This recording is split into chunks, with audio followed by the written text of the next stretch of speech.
তো আপনারা জানেন যে আপনাদের ফাইনালি যে আসাম কমান্ডোর যে আপনাদেরকে অ্যাডমিট কার্ডটা এসে গেছে আপনারা জানেন। তো আমি আপনাদেরকে বলি যতজন আপনার ফিমেল ক্যান্ডিডেট মানে আপনারা যে আপনার লেডিস ক্যান্ডিডেট হয়ে থাকেন তাহলে আপনারা জানেন যে আপনাদেরকে কত কিলোমিটার আপনাদেরকে রানিং করানো হবে, ঠিক আছে? তো এখানে দেখতে পাচ্ছেন নোটিফিকেশন এসেছে আপনার 2.8 কিলোমিটার আপনাদেরকে রানিং করতে হবে এখানে দেখতে পাচ্ছেন, এবং সাথে আপনাদেরকে 100 মিটার রেসও লাগাতে হবে, ঠিক আছে? এখানে দেখতে পাচ্ছেন 18 সেকেন্ড দেওয়া থাকবে।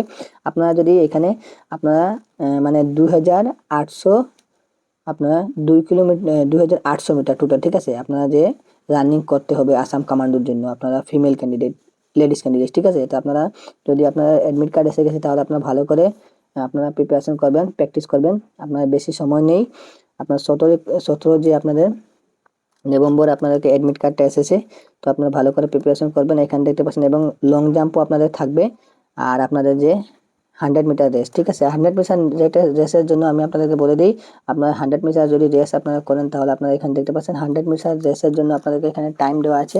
আপনারা যে 18 সেকেন্ডে আপনারা কমপ্লিট করতে লাগবে, ঠিক আছে? যদি আপনারা 10 সেকেন্ডে যদি কমপ্লিট করেন, 11 সেকেন্ডে কমপ্লিট করেন বা 12 সেকেন্ড 13 সেকেন্ডে যদি আপনারা কমপ্লিট করেন তাহলে আপনারা ভালো মার্ক এখানে কাউন্ট করতে পারবেন। তো আমি আপনাদেরকে বললাম যে ফিমেল ক্যান্ডিডেটের জন্য আমি আপনাদেরকে সম্পূর্ণ ডিটেলস দিলাম যে আপনারা কত কিলোমিটার আপনাদেরকে রানিং করতে লাগবে। তো আপনাদেরকে এই ইনফরমেশন ভিডিওটা কেমন লাগবে আপনারা কমেন্ট করে জানাবেন, এবং আপনারা বন্ধু বান্ধবের কাছে এই ভিডিওটা শেয়ার করবেন, এবং আমার চ্যানেলে যদি প্রথমবার এসেছেন তাহলে আপনারা এই চ্যানেলটিকে সাবস্ক্রাইব করে রাখবেন এই রকমের ইনফরমেশন ভিডিও দেখার জন্য। মিলছে একটা ভিডিও, ততক্ষণ ধন্যবাদ, সবাইকে নমস্কার।